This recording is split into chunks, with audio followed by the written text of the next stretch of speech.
when you empower people to take on responsibility, when you empower them to want to take on a risk, when you empower them to think bigger than where they're at, that leads to growth, and that leads to just awesome things. And that's how I view it, and I firmly believe that the Saskatchewan United Party, like, that is my vision for Saskatchewan. I'm Jon Hromek, and I'm the leader of the Saskatchewan United Party. My wife and I and our kids live just outside of Lumsden, so we're part of the Lumsden community, and we play sports in Regina as well. I ran an oil company until very recently here, and it was sold. This would have been my third company that I'd founded and ran and subsequently sold. I do believe that people are losing hope in Saskatchewan. I do. The environment in Saskatchewan there seems to be an attitude that rewards victimhood over encouraging people and individuals to take responsibility. You know, people are losing hope. They're losing hope that the future can be better. They're losing hope that their hard work can be paid off. They're losing the ability to feel that they have autonomy over their own lives and their own decisions. And I think that people are starting to see that, and I think that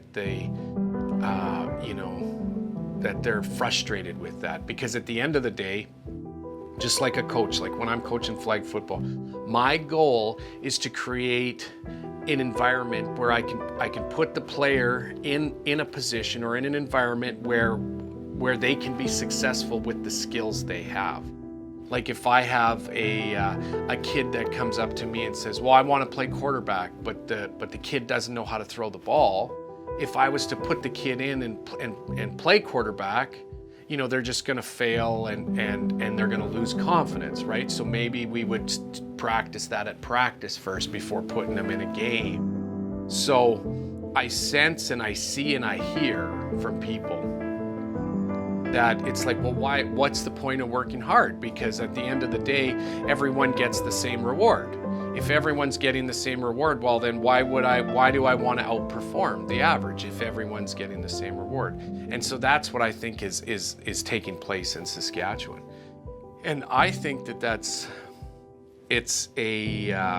you're actually doing a disservice to people by doing that. You know, the government's job, first and foremost, is to empower its citizens to go out and make good choices. Government's role is to create an environment whereby people want to, you know, and people are empowered to have good ideas and dream big and go and invest in them and you know, build companies and build strong communities and build families. Saskatchewan's called the land of living skies, right? And yes, our skies are, you know, big and, you know, very colorful and living and thunderstorms and all kinds of things, but it speaks to so much greater than it. It speaks to like endless possibilities. It speaks to tomorrow being a better day than it even is today. And I think we need to get back to that. We need to get back to the foundations of what this province was built on. It was built on hard work, it was built on resiliency, it was built on accountability, it was built on responsibility, and it was built on the efforts of individuals who came together that said, you know what, I'm gonna stake my claim here, I'm gonna make this work, I'm gonna help my neighbor, we're gonna come together, we're gonna have a family, we're gonna have a community, and we're gonna build it together. And I know we can go back to that. And I know that attitude still exists. So Sask United, we want to foster that spirit, that attitude in this province.